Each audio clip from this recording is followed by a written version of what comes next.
السلام عليكم ورحمة الله وبركاته. الحمد لله نحمده ونستعينه ونستغفره ونؤمن به ونتوكل عليه ونعوذ بالله من شرور أنفسنا ومن سيئات أعمالنا. من يهده الله فلا مضل له ومن يضلله فلا هادي له. ونشهد أن لا إله إلا الله وحده لا شريك له. ونشهد أن سيدنا ومولانا محمدا عبده ورسوله أما بعد. فقد قال الله تعالى في كلامه القديم والفرقان المجيد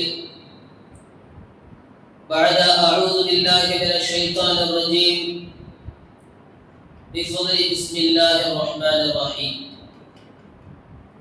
إن عدة الشهور عند الله 12 شهرا في كتاب الله يوم خلق السماوات والأرض منها 4 حرم ذلك الدين القيم فلا تظلموا فيهن أنفسكم فقاتلوا المشركين كافة كما يقاتلونكم كافة واعلموا أن الله مع المتقين.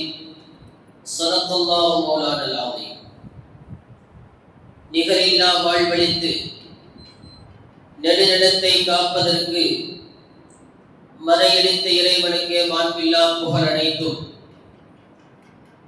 அவ்விறையோனின் சலாத்திலும் கருணையும் சலாமியலும் ஈரேற்றமும் சத்திய தூதர் சர்தாரே ஆலம் கண்மணி நாயகம் ரசூலே கரீம் ஸல்லல்லாஹு அலைஹி வஸல்லம் அவர்களின் மீது அன்னவர்களை பின்பற்றி வாழ்ந்த சத்திய சஹாபாக்கள், தாபீன்கள், தபஅ தாபீன்கள், நல்லவர்கள், நாதாக்கள், சுஹதாக்கள், சித்தீகீன்கள், சாலிஹீன்கள், குறிப்பாக நம் அனைவர்களின் மீதும் என்றென்றும் உண்டாவதாக ஆமீன் யா ரப்பல் ஆலமீன். கண்ணியத்திற்குரிய முஃமினீன்களே, அல்லாஹ்வின் நல்லடியார்களே, அல்லாஹ் ஜல்ல ஷானஹு வ தஆலா நமக்கெல்லாம் ஈமானை, இஸ்லாத்தை நசீபாக்கி கண்மணி முஹம்மது ரசூலுல்லாஹி ஸல்லல்லாஹு அலைஹி வஸல்லம் அன்னவர்களின் உம்மத்தினர்கள் என்கிற பெரும் பாக்கியத்தையும் அல்லாஹ் நமக்கு தந்திருக்கிறான். அல்ஹம்துலில்லாஹ். சங்கைக்குரியவர்களே, நாம் எல்லாம் மகத்துவம் நிறைந்த ஒரு நாளிலே நாம் வைத்திருக்கிறோம். நாம் இருக்கக்கூடிய இந்த வெள்ளிக்கிழமை சராசரியாக நாம் கடந்து போகக்கூடிய நாட்களில் உள்ளதல்ல. மாறாக மிகவும் படிப்பினை பெறக்கூடிய ஒரு நாளாக இந்த நாள் இருந்து கொண்டிருக்கிறது. சங்கைக்குரியவர்களே, அரபியிலே லுகத் என்று சொல்வார்கள், ஷரஇ என்று சொல்வார்கள், இஸ்திலாஹ் என்று சொல்வார்கள். லுகத் என்றால் அகராதியில் உள்ள பெயர், ஷரஇ என்றால் ஷரீஅத்தில் உள்ள பெயர், இஸ்திலாஹ் என்றால் புழக்கத்தில் உள்ள பெயர். ஆஷுரா என்பது பொதுவாக லுகத்திலே 10வது என்பது பொருள், பொதுவாக 10வது.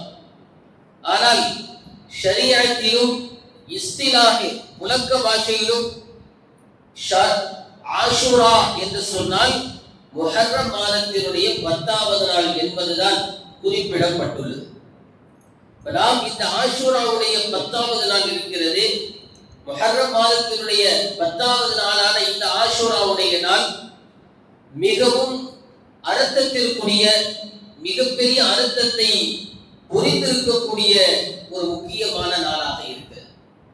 வரலாற்று ரீதியாக நாம் யோசித்து பார்த்தோமேயானால், சையதனா ஆதம் அலைஹிஸ்ஸலாம்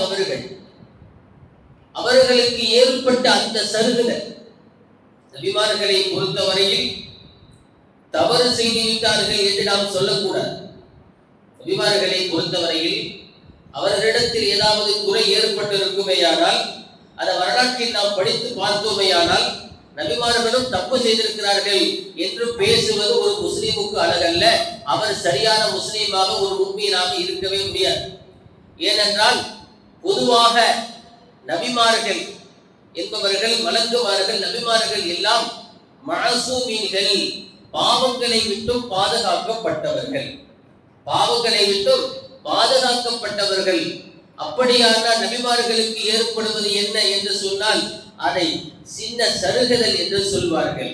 சின்ன சருகுதல் என்று சொல்வார்கள். அதை நாம் பாவம் என்றோ நபிமார்கள் தவறுகள் செய்து விட்டார்கள் என்றோ நாம் பேசுவது முறையானதல்ல. ஆதம் அலைஹிஸ்ஸலாம் அவர்களுக்கு ஏற்பட்ட அந்த ஒரு சருகுதலின் காரணமாக அவர்கள் அல்லாஹ்விடத்தில் தௌபா செய்தார்கள். அல்லாஹ்விடத்தில் தௌபா செய்தார்கள். ஒரு துஆவை அல்லாஹ் அவர்கள் செய்ததாக சொல்லி காட்டுகிறார். ரப்பனா, எங்கள் இறைச்சகா, வலம்னா அன்ஃபுஸனா, எங்களுக்கு நாங்களே அநீதி இழைத்துக் கொண்டோம். வ இல்லம் தக்ஃபிர் லனா வ தர்ஹம்னா லனகூனன்ன மினல் காசிரீன். நீ எங்களை மன்னிக்கவில்லை என்றால், எங்கள் மீது இரக்கம் காட்டவில்லை என்று சொன்னால் நாங்கள் நஷ்டவாளிகளாக ஆகிவிடுவோம். நாங்கள் நஷ்டவாளிகளாக ஆகிவிடுவோம். நமக்கெல்லாம் சேர்த்துதான் துவா செஞ்சிருக்கிறார். அவங்களுக்கு மட்டுமே துவா செய்யறதா இருந்தா ஒருமையில துவா செஞ்சிருக்கலாம். நமக்கெல்லாம் சேர்த்து செஞ்சதுனால தான் ரப்பனா, எங்கள் இறைச்சகா, நலம்னா அன்ஃபுஸனா, எங்களுக்கு நாங்களே அநீதி செய்து கொண்டோம், நாங்களே எங்களுக்கு அநியாயம் செஞ்சுக்கிட்டோம், நீ எங்களை மன்னிக்கல, எங்கள் மீது இரக்கம் காட்டலைன்னு சொன்னா நாங்க நஷ்டவாளியாயிடுவோம். நமக்கும் சேரத்தே தான் செய்தன ஆதம் அலைஹிஸ்ஸலாம் துஆ செய்தார்கள். அல்லாஹ் அவர்கள் செய்த அந்த துஆவை, அவர்கள் செய்த அந்த தௌபாவை அல்லாஹ் ஏற்றுக்கொண்டது இந்த ஆஷூராவுடைய நாளில் தான். வரலாற்றினுடைய பாடம், இந்த ஆஷூராவுடைய நாளில் தான் அல்லாஹ் தஆலா அவர்களுடைய தௌபாவை ஏற்றுக்கொண்டார். அவர்களுடைய பாவ மன்னிப்பு தேடுதலை அல்லாஹ் ஏற்றுக்கொண்டார். இது ஆஷூராவுடைய நாள். அதே நேரத்தில் சையதனா யூனுஸ் அலைஹிஸ்ஸலாம் அவர்கள் அல்லாஹ் தஆலா பொறுத்திருக்க சொன்னார். ஆனால் அந்த மக்கள் செய்யக்கூடிய அநியாயத்தை அவர்களால் தாங்க முடியாமல் ஊரை விட்டு வெளியேறி விட்டார்கள். அல்லாஹ் என்ன செய்தார்? மீன் வயிற்றுக்குள்ளே அவர்கள் செல்லும்படி செய்தார். மீன் வயிற்றுக்குள்ள போயிட்டார். மீன் வயிற்றுக்குள்ள 40 நாட்கள் மீன் வயிற்றுக்குள்ளதான் இருந்தார். அங்கு இருந்து கொண்டு நபிமார்கள் சராசரியானவர்கள் அல்ல, நபிமார்கள் என்றாலே சராசரியானவர்கள் அல்ல என்பதற்கு இது ஒரு உதாரணமாகவும் அமைந்திருக்கிறது. என்ன அந்த உதாரணம்? யூனுஸ் அலைஹிஸ்ஸலாம் மீன் வயிற்றுக்குள்ள போனார். சராசரியான ஆளாக இருந்தா என்ன ஆயிருக்கணும்? மீன் வயிற்றுக்குள்ள போய் காணாம போயிருக்கணும். மீன் வயிற்றுக்குள்ள போனா உயிரோட திரும்பி வர முடியுமா? பாதுகாப்பாக இருக்க முடியுமா? எவ்வளவு நாள் அங்கே உயிரோடு இருக்க முடியும்? ஒரு நபி யூனுஸ் அலைஹிஸ்ஸலாம் அவர்கள் மீன் வயிற்றுக்குள்ளே இருந்தார்கள். அங்கே இருந்தும் நபிமார்கள் சராசரியானவர்கள் அல்ல. அங்கு இருந்து கொண்டும் அல்லாஹ்விடத்தில் துஆ செய்கிறார்கள். லா இலாஹ இல்லா அன்த சுப்ஹானக இன்னி குன்து மினல் ஸாலிமீன். உன்னை தவிர வேறு இறைவன் எங்களுக்கு இல்லை, நீதான் எங்களுக்கு இறைவன். சுப்ஹானக, நீ பரிசுத்தமானவன். இன்னி குன்து மினல் ஸாலிமீன், நாங்கள் அநியாயக்காரர்களிலிருந்து ஆகிவிட்டேன். நான் அநியாயக்காரர்களில் உள்ளவனாக நான் ஆகிவிட்டேன், நீ பரிசுத்தமானவன் என்று யூனுஸ் அலைஹிஸ்ஸலாம் அங்கே வயிற்றுக்குள் இருந்து துஆ செய்கிறார். இதுல நமக்கு ஒரு பாடம் இருக்கிறது. என்ன பாடம்? நபிமார்களை பொறுத்தவரையில் நம்மை போல அல்லாஹ்விடத்தில் பேச மாட்டார்கள், அறிவோடுதான் பேசுவார்கள். என்ன சொன்னாங்க யூனுஸ் அலைஹிஸ்ஸலாம்? இறைவா, எங்களுக்கு உன்னை தவிர வேறு இலாஹ இல்லை, நீ பரிசுத்தமானவன். சுப்ஹானக, நீ பரிசுத்தமானவன். இங்கே நீ பரிசுத்தமானவன் என்று சொல்வதற்கான காரணம் என்ன? இப்பொழுது மீன் வயிற்றுக்குள்ள ஒரு சின்ன சருகுதல் ஏற்பட்டு வயிற்றுக்குள்ள போயிட்டார். வயிற்றுக்குள்ள போனதுக்கான காரணம் என்ன? ஒட்டுமொத்தமாக பொதுவான நிலைப்பாடு, பொதுவான ஒரு சொல் எல்லாம் அல்லாஹ்வுடைய நாட்டத்தின்படி நடக்கிறது தான். அதுல நமக்கு மாற்றம் இல்லை. எது நடந்தாலும் யாருடைய நாட்டம் தான்? அது அல்லாஹ்வுடைய நாட்டம் தான். யூனுஸ் அலைஹிஸ்ஸலாம் அவர்கள் அந்த ஊரை விட்டு வெளியேற வேண்டும் என்பது அல்லாஹ்வுடைய நாட்டம்தான்.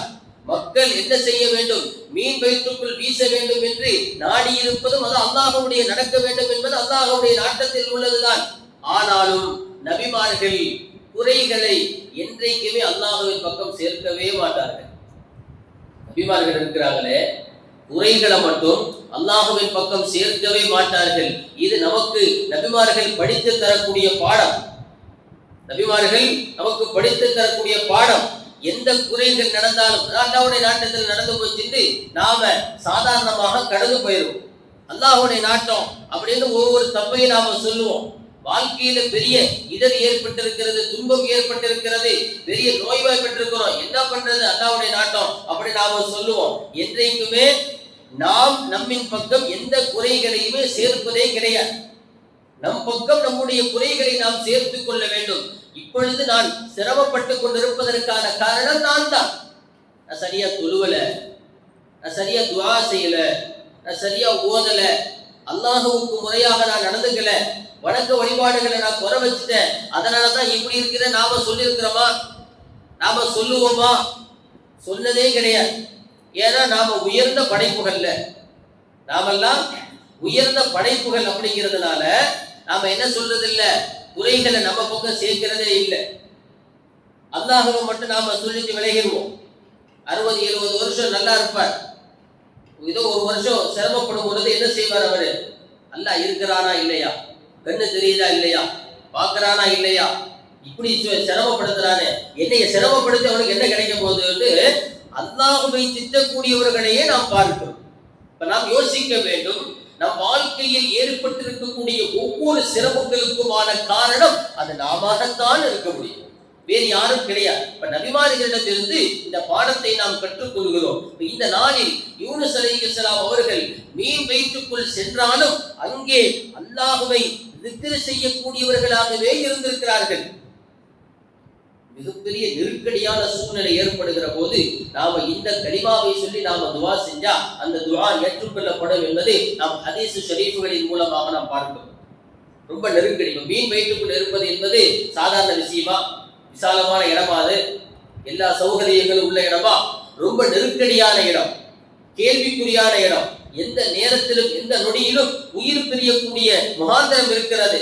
அப்ப அப்படிப்பட்ட ஒரு நெருக்கடியான நிலையில் யூனுஸ் அலைஹிஸ்ஸலாம் அவர்கள் அங்கு இருந்து துஆ செய்தார்கள். லா இலாஹ இல்லா அன்த சுப்ஹானக இன்னி குன்து மினல் ஸாலிமீன். ஒரு 11 தடவையோ அல்லது 41 தடவையோ நாம் அதை ஒழித்து அதற்கு பிறகு நாம் துஆ செய்கிற போது அந்த துஆவை அல்லாஹ் நிச்சயமாக ஏற்றுக்கொள்வான் என்பது இந்த பாடத்தின் மூலமாக, யூனுஸ் அலைஹிஸ்ஸலாமுடைய திக்ரின் மூலமாக, அவர்கள் செய்த அந்த திக்ரின் மூலமாக நாம் தெரிந்து கொள்கிறோம். இந்த நாளில், ஆஷுராவுடைய இந்த நாளில் தான் அவர்கள் அந்த மீன் வயிற்றிலிருந்து வெளியேற்றப்பட்டிருக்கிறார்கள். இந்த நாள் மிக முக்கியமான நாளா இல்லையா? நமக்கும் ஏதாவது நெருக்கடி இருந்தால், ஏதாவது சிரமங்கள் இருந்தால் நாம என்ன செஞ்சிடணும்? முசல்லாவை விரிச்சு உட்காந்துடணும். யாரெல்லாம் என்னைய வெளியாக்கிடு, இந்த சிரமங்களிலிருந்து வெளியாக்கிடு, இனி எனக்கு இந்த சிரமங்கள் வரக்கூடாது, எனக்கு இனி இந்த பிரச்சனைகளும் வரக்கூடாது, வாழ்க்கையில் இனி எனக்கு எந்த துன்பமும் வரக்கூடாது, உன்னை மறந்து வாழக்கூடிய அந்த நிலை எனக்கு ஒருபோதும் வரக்கூடாது என்கிற ஒரு நிலையில் ஒரு துஆவை அல்லாஹ்விடத்தில் செய்வதற்கு தோதுவான ஒரு நாளாக இந்த நாள் அமைந்திருக்கிறது. துஆ ஏற்றுக்கொள்ள நபிமார்கள் பாதுகாக்கப்பட்டிருக்கிற போது நாம பாதுகாக்கப்படுறது சாதாரணமான, நாம பாதுகாக்கப்பட மாட்டோம் என்பதல்ல, நாமும் நிச்சயமாக பாதுகாக்கப்படுவோம். நமக்கும் சிரமங்கள் நீக்கப்படும், நம்முடைய கவலைகளும் துடைத்து எரியப்படும் இந்த நாளில் நாம் செய்யக்கூடிய துஆவில். நாம அதிகமாக இந்த நாள்ல துஆ செய்யணும். யூனுஸ் அலைஹிஸ்ஸலாம் மீன் வயிற்றிலிருந்து வெளியானது, காப்பாற்றப்பட்டது இந்த நாளில் தான். அதே நேரத்தில் செய்தனா நூஹ் அலைஹிஸ்ஸலாம், நூஹ் அலைஹிஸ்ஸலாம் இருக்கிறாங்களே, 950 வருடங்கள் மார்க்கத்தை சொன்னவர்கள், அல்லாஹ்வை சொன்னவர்கள், அல்லாஹ்வை மட்டுமே வணங்குங்கள், வேறு யாரையும் வணங்கலாகாது, அவன்தான் உண்மையான இறைவன் என்று சொன்னவர்கள் 950 வருடங்கள். சாதாரண வருடங்கள் அல்ல, 900 வருடத்திற்கு மேலாக அல்லாஹ்வை வணங்குங்கள் என்று சொல்லிய முதல் ரசூலாக அனுப்பப்பட்டவர்கள், முதல் ரசூலாக அனுப்பப்பட்டவர்கள் நூஹ் அலைஹிஸ்ஸலாம் அவர்கள். அவர்கள் என்ன செஞ்சாங்க? கப்பலில் ஏறி அந்த கப்பல் கரையை கடந்து ஒரு மலையில் அவர்கள் பாதுகாக்கப்பட்டு பத்திரமாக தரையிறக்கப்பட்டார்கள். அதுவும் இந்த நாளில் தான். நூஹ் அலைஹிஸ்ஸலாம் அவர்களும் அவர்களோடு சேர்ந்து விரல் விட்டு எண்ணக்கூடிய அளவுக்குள்ள மக்கள் தான். 950 வருடங்கள் அவர்கள் அல்லாஹுவை பற்றி எடுத்து சொன்னாலும் அல்லாஹுவை ஏற்றுக்கொண்டவர்கள் விரல் விட்டு எண்ணக்கூடிய அளவிலான 80 முதல் 100 வரைக்கும் உள்ள எண்ணிக்கையில் உள்ள நபர்கள் தான் கப்பலில். யூனுஸ் அலைஹிஸ்ஸலாம் அவர்களே கப்பல் செஞ்சாங்க. நூஹ் அலைஹிஸ்ஸலாம் அவர்களே கப்பல் செஞ்சாங்க. அந்த கப்பலில் ஏறினார்கள். அவர்களை நம்பியவர்கள், அல்லாஹ்வை உண்மையாக நம்பியவர்கள் அவர்களோடு கப்பலில் ஏறினார்கள். அவர்களுடைய மகன் வரல. அவருடைய நூஹ் அலைஹிஸ்ஸலாமுடைய மகன் என்ன செய்யல? வரல. மனைவியும் வரல. நூஹ் அலைஹிஸ்ஸலாமுடைய மனைவியும் அவருடைய பிள்ளையும் வரவில்லை. இது நமக்கு மிகப்பெரிய பாடம் இருக்கிறது. ஒரு பிள்ளை தாயின் மடியில் தான் வளர்க்கப்படுகிறார். தாய் எப்படி வளர்கிறாளோ, தாய் எப்படி வளர்க்கிறாளோ அதை போலதான் பிள்ளைகள் வளரும். நூஹ் அலைஹிஸ்ஸலாமுடைய பிள்ளையை வளர்த்தது அவருடைய தாய். அந்த தாய் என்ன செய்யல? இஸ்லாத்தை ஏற்றுக்கொள்ளவில்லை. பாரிசா அவர்கள் இஸ்லாத்தை ஏற்றுக்கொள்ளவில்லை, அல்லாஹுவை நம்பவில்லை. நூஹ் அலைஹிஸ்ஸலாம் அவர்கள் கப்பலில் ஏறியதற்கு பிறகு அழைக்கிறார்கள் மகனை. யாவுடை இறுக்கம் மானா வலா தக்கும் மஅல் காஃபிரின், இறைவனை நிராகரித்தவருடைய கூட்டத்தில் நீ போயிடாத மகனே, என்னோடு வந்து ஏறிக்கொள், கப்பல்ல ஏறு என்று சொல்லும் பொழுது பிள்ளை ஏற்றுக்கொள்ளவில்லை, வரல. காரணம் என்ன? காரணம் யாரு? ஒரு நபியாகவே இருந்தாலும் கூட தாய் எப்படியோ பிள்ளையும் அப்படிதான். குடும்பத்திலே ஒரு பெண் பிள்ளையை பெற்றெடுத்த அந்த தாய் மிகப்பெரிய பங்கு வகிக்கிறார். பிள்ளை எப்படி? பிள்ளை சொல்லிக் கொடுக்கக்கூடிய வார்த்தைகள் பசுமரத்தாணி போல பிள்ளைகளுடைய நெஞ்சத்திலே ஆணி எடுத்ததை போல பதிந்துவிடும். இதை நாம் உறுதியாக ஏற்றுக்கொள்ள வேண்டும். தாய் சொல்லிக் கொடுக்க வேண்டும். வீட்டிலே பெற்றோர்கள், குறிப்பாக அந்த பெண்ணாகி அந்த தாய் என்ன செய்ய வேண்டும்? குடும்பத்திலே பிள்ளைகளுக்கு முன்னால் சரியாக நடந்து கொள்ள வேண்டும், பேணுதலாக நடந்து கொள்ள வேண்டும், நல்ல வார்த்தைகளை பேச வேண்டும், நல்ல வார்த்தைகளை சொல்லித்தர வேண்டும், நல்ல வார்த்தைகளை கற்றுக் கொடுக்க வேண்டும், கண்டிப்பு செய்ய வேண்டும், கண்டிக்க வேண்டும் பிள்ளைகளை. ஒரு பெற்றோருடைய கடமை. தந்தை வெளியில வேலைக்கு போய் சம்பாதிப்பதுல அவருடைய கவனம் இருக்கும். ஆனா ஒரு தாய், ஒரு பெண் வீட்டில் இருந்து கொண்டு பிள்ளையை பாதுகாப்பதில் அவள் கவனம் செலுத்த வேண்டும். நிச்சயமாக அந்த தாய் கவனம் செலுத்தினாள் என்று சொன்னால் மிகப்பெரிய நல்ல தலைமுறையை அந்த பெண்ணால் மட்டுமே உருவாக்க முடியும். ஒரு ஆணால நல்ல தலைமுறையை உருவாக்க முடியாது. ஒரு ஆணால உழைக்க மட்டும்தான் முடியும். குடும்பத்துக்காக பாடுபடலாம், ஆனால் நல்ல சமூகத்தை உருவாக்க, நல்ல ஒழுக்கத்தை கற்றுக் கொடுக்க ஒரு தாயால் மட்டுமே முடியும் என்பது மார்க்கத்தினுடைய முடிவு. நாம் நம்முடைய பிள்ளைகளை கண்ணும் கருத்துமாக கவனமாக வளர்க்க வேண்டும். அப்பொழுது இருந்த நூஹ் அலைஹிஸ்ஸலாம் அவர்கள் ஒரு நபியாக 900 வருடங்களுக்கு மேலாக இறைவனை பற்றி சொல்லிய அந்த நபியினுடைய பிள்ளையாக இருந்த அவருடைய பிள்ளை நபியோடு வந்து சேரவில்லை. இவர்களோடு, இந்த நபியோடு சேர்ந்த அந்த மக்கள், இறைவனை ஏற்றுக்கொண்டவர்கள் மட்டும் இறைவனால் பாதுகாக்கப்பட்டார்கள். பாக்கி எல்லாரும் அழிக்கப்பட்டார். பாக்கி எல்லோரும் அழிக்கப்பட்டு விட்டார்கள். இவர்களோடு இருந்த அந்த மக்கள் மட்டும்தான் பாதுகாப்பாக தரையிறக்கப்பட்டார்கள் என்பது வரலாறு. அதுவும் இந்த நாளில்தான் நடந்திருக்கிறது. இந்த ஆஷூராவுடைய நாளில்தான் நடந்திருக்கிறது. மிகவும் முக்கியமாக மூசா அலைஹிஸ்ஸலாம் அவர்கள் மிகப்பெரிய வரலாற்றுக்கு சொந்தக்காரர். குர்ஆன் நடிகிலும் மூசா அலைஹிஸ்ஸலாம் அவர்களை பற்றி ஆழமான விஷயங்கள் பேசப்பட்டிருக்கிறது.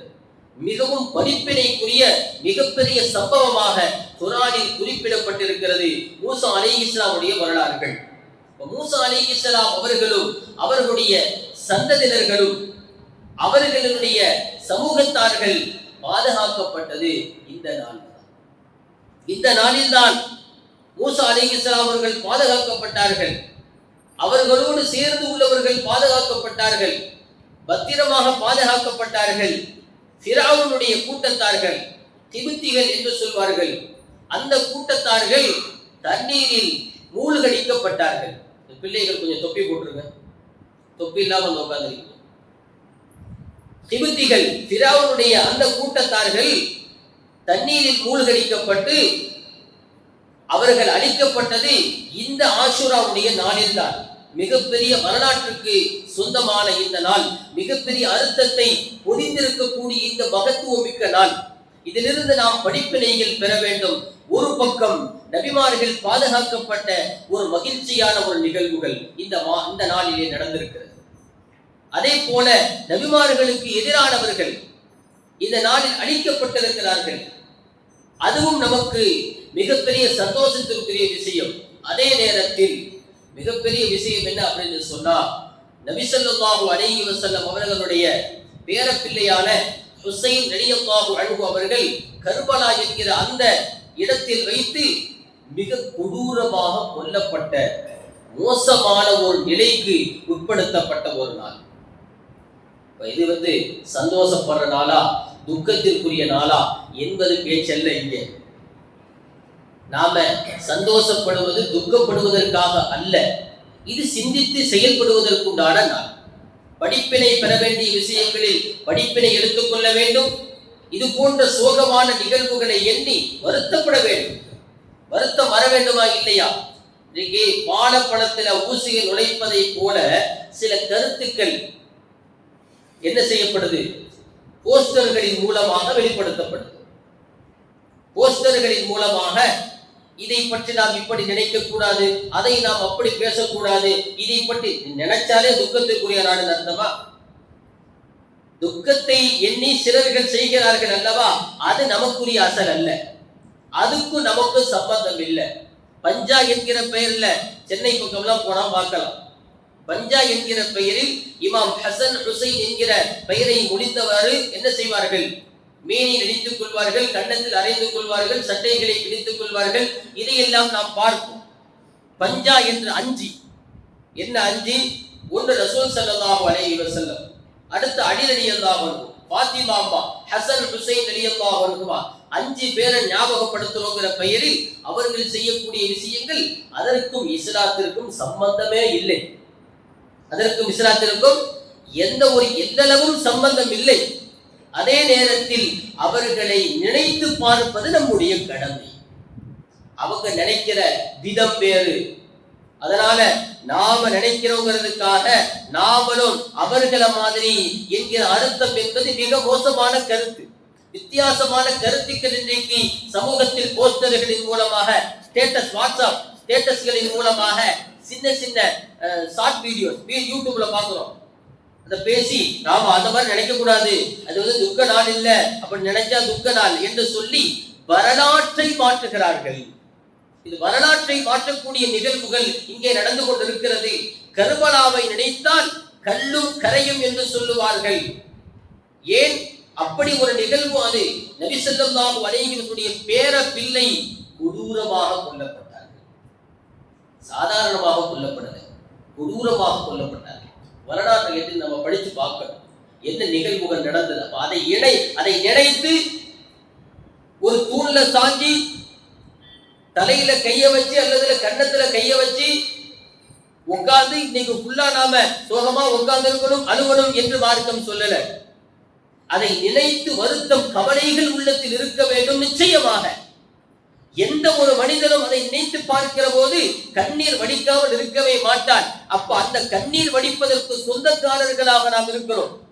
அவர்களை நினைத்து நாம் வருத்தப்படுகிறோம். அவர்களை நினைத்து சிறு கவலை யோசித்து பார்க்க வேண்டும். மிகப்பெரிய வரலாறு, எல்லா வரலாறுகளும் பொதிந்திருக்கக்கூடிய மகத்துவமான முக்கியமான ஒரு நாளிலே நாம் வீட்டிருக்கிறோம். அல்லாஹ் ஜல்ல ஷானஹு வ தஆலா இந்த நாளில் என்னென்ன படிப்பினைகள் பாடங்கள் இருக்கிறதோ எல்லாவற்றையும் எடுத்து நடக்கக்கூடிய படிப்பினை பெறக்கூடிய, அதன் மூலமாக பாடம் படித்து அதன் மூலமாக சிறந்த உயர்வை பெறக்கூடிய, அல்லாஹ்வுடைய நெருக்கத்தை பெறக்கூடியவர்களாக அல்லாஹ் நம் அனைவர்களையும் ஆக்கி தந்தல் புரிவானாக. ஆமீன். வ ஆகிரு தஅவானா அல்ஹம்துலில்லாஹி ரப்பில் ஆலமீன்.